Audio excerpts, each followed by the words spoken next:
Jai Ramakrishna. Jai Ramakrishna. So we are again starting the chanting of the Bhagavad Gita,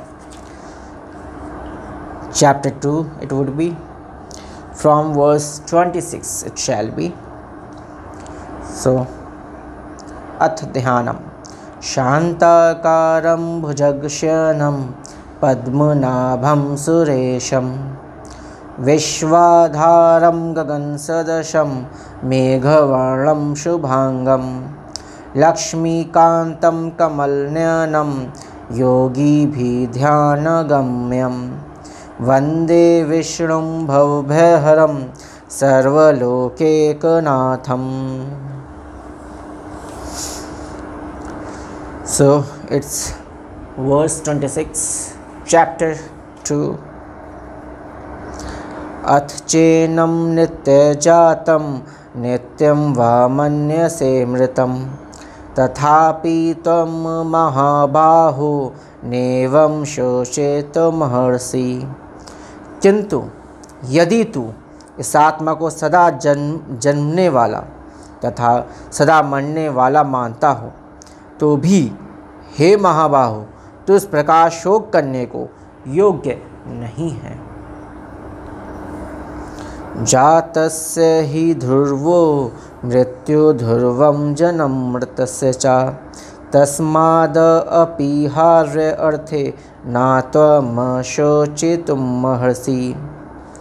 क्योंकि इस मान्यता के अनुसार जन्मे हुए की मृत्यु निश्चित है और मरे हुए का जन्म निश्चित है.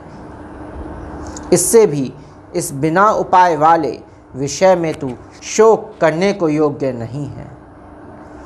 अव्यक्तादीनि भूतानि व्यक्त मध्यानि भारत अव्यक्त निधानान्येव तत्र का परिवेदना. हे अर्जुन, संपूर्ण प्राणी जन्म से पहले अप्रकट थे और मरने के बाद भी अप्रकट हो जाने वाले हैं. केवल बीच में ही प्रकट है. फिर ऐसी स्थिति में क्या शोक करना है.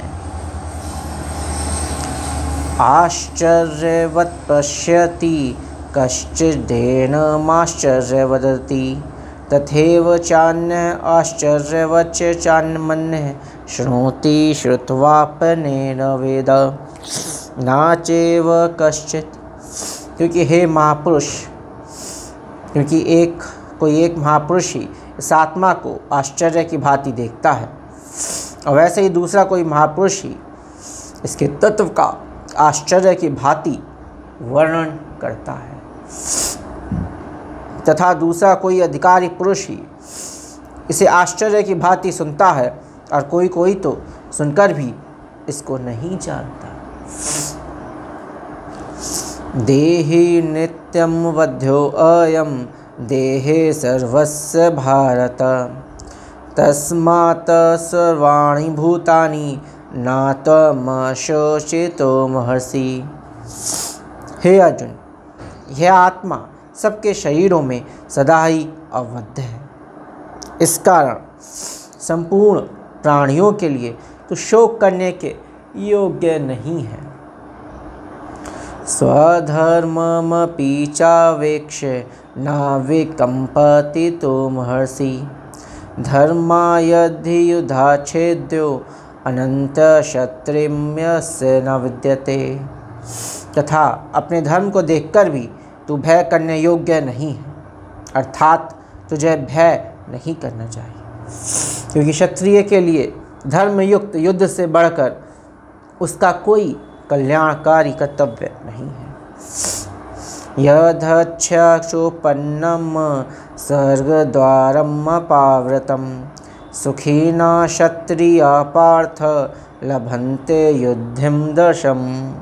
हे पार्थ, अपने आप प्राप्त हुए और खुले हुए स्वर्ग के द्वार रूप इस प्रकार के युद्ध को भगवान क्षत्रिय लोग ही पाते हैं.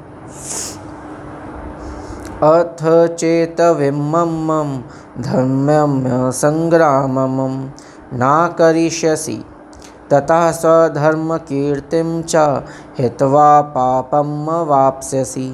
किंतु यदि तू इस धर्मयुक्त युद्ध को नहीं करेगा तो स्वधर्म और कीर्ति खोकर पाप को प्राप्त होगा। अकीर्तिं चापि भूतानि कथयिष्यन्ति तेजव्यायां संभवा वित्तस्य चाकीर्ति मरणादतिरचेतते।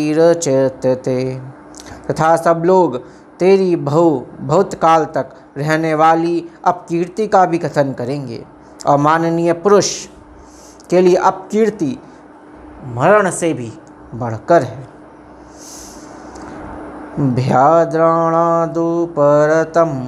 मत्स्यन्ते त्वां महारथा येषां च त्वं बहुमतो भूत्वा यास्यसि लाघवम्।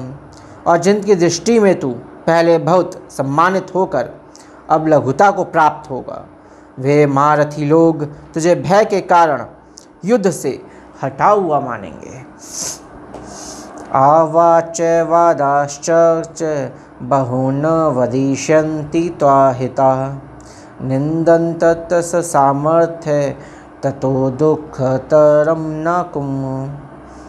तेरे वैरी लोग तेरे सामर्थ्य की निंदा करते हुए तुझे बहुत से ना जाने ना कहने योग्य वचन भी कहेंगे, उससे अधिक दुख और क्या होगा। हतो वा प्राप्स्यसि स्वर्गं जित्वा वा भोक्ष्यसे महिं तस्मादुत्तिष्ठ कौन्तेय युद्धाय कृतनिश्चयः। या तो तू युद्ध में मारा जाकर स्वर्ग को प्राप्त होगा, अथवा संग्राम में जीतकर पृथ्वी का राज्य भोगेगा। इस कारण हे अर्जुन, तो युद्ध के लिए निश्चय करके खड़ा हो जा। सुख दुखे समे कृत्वा लाभालाभो जया जयो ततो युद्धाय युज्यस्व नेवं पापम वाप्स्यसि। जय पराजय, लाभ हानि और सुख दुख को समान समझकर उसके बाद युद्ध के लिए तैयार हो जा। इस प्रकार युद्ध करने से तू पाप को नहीं प्राप्त होगा। एषा तेह विहिता सांख्ये बुद्धि योगे तु आम शृणु बुद्ध्या युक्तो यया पार्थ कर्म बंधम प्रहास्यसि। हे पार्थ, यह बुद्धि तेरे लिए ज्ञान योग के विषय में कही गई, और अब तू इसको कर्म योग के विषय में सुन। जिस बुद्धि से युक्त हुआ तू कर्मों के बंधन को भली भांति त्याग देगा अथवा सर्वथा नष्ट कर डालेगा। नेहाभि कर्म नाशो अस्ति प्रत्यवायो न विद्यते स्वल्पम अपस्य धर्मस्य त्रायते महतो भयात्। इस कर्म योग में आरंभ का अर्थात बीज का नाश नहीं है, उल्टा फल रूप दोष भी नहीं है, बल्कि इस कर्म योग रूप धर्म का थोड़ा सा भी साधन जन्म मृत्यु रूप महान भय से रक्षा कर लेता है।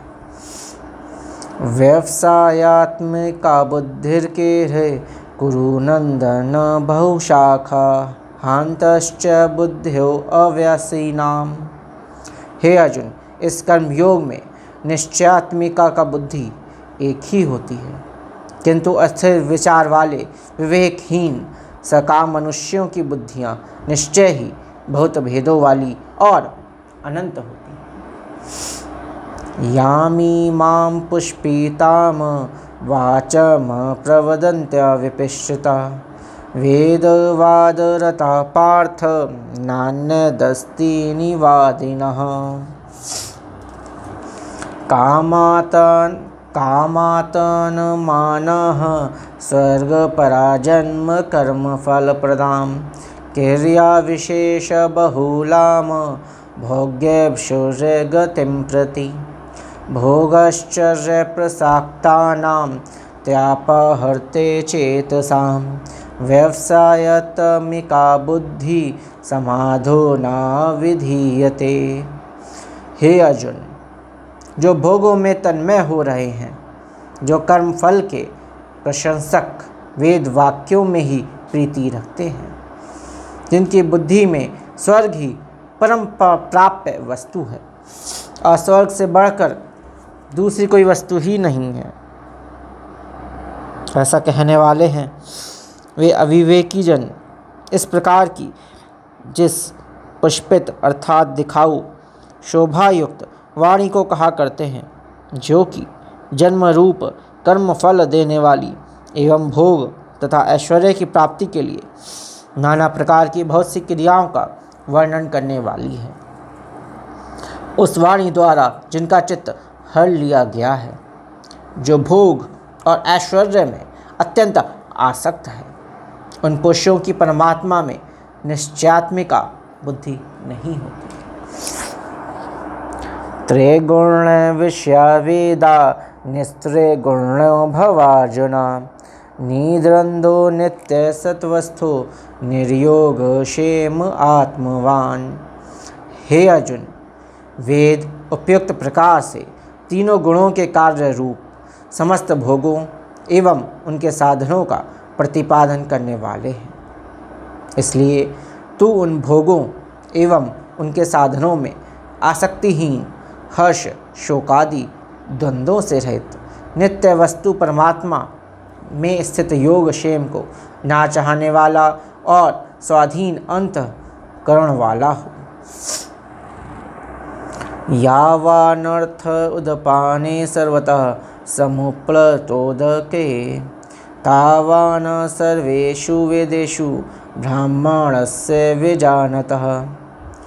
सब ओर से परिपूर्ण जलाशय को प्राप्त हो जाने पर छोटे जलाशय में मनुष्यों का जितना प्रयोजन रहता है, ब्रह्म को तत्व जानने वाले ब्राह्मण का समस्त वेदों में उतना ही प्रयोजन रह जाता है।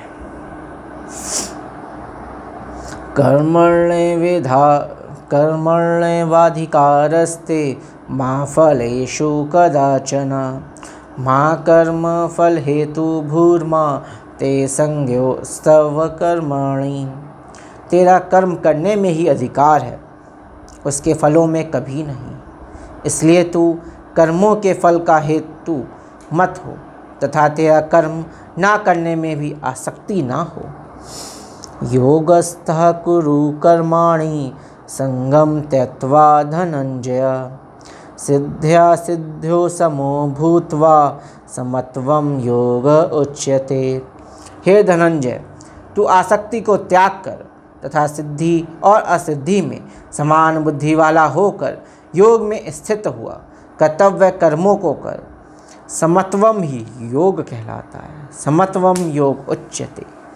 योगस्थः कुरु कर्माणि संगम त्यक्त्वा धनंजय सिद्ध्या सिद्ध्यो समो भूत्वा समत्वम योग उच्यते।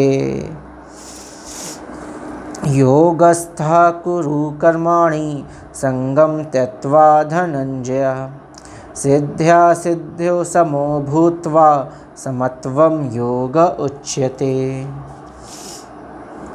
दूरेण हावरं कर्म बुद्धि योगा धनंजयः बुद्धो शरण न विच्छा कृपणः फल हेतवः।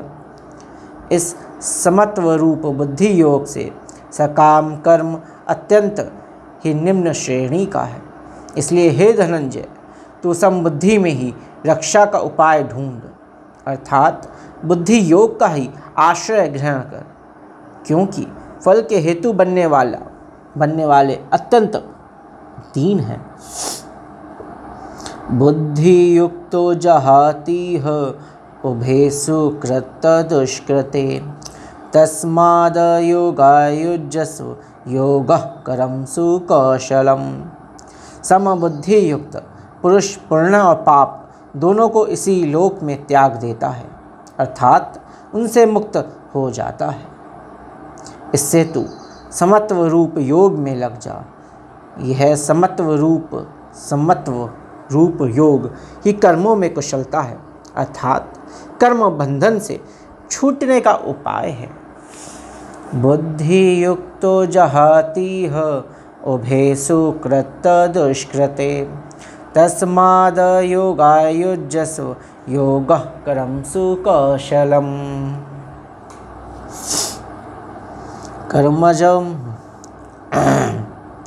बुद्धियुक्तो जहातीह उभेषु कृतदुष्कृते तस्माद् योगाय युज्यस्व योगः कर्मसु कौशलम्। तो आपका समत्वम योग उच्यते भी आपका आ चुका है, योगः कर्मसु कौशलम भी आ गया है। तो हमने आपका चैप्टर 2 वर्सेस 50 तक आज आपके श्लोकास कंप्लीट किए हैं। आगे हम आपको फर्दर कंटिन्यू करेंगे left over shlokas of chapter 2 Bhagavad Gita. Om Shri Ram Krishna अर्पणमस्तु। सैल्यूटेशंस टू द लॉर्ड भगवान श्री कृष्ण। जय ठाकुर, जय ठाकुर, जय ठाकुर, जय ठाकुर।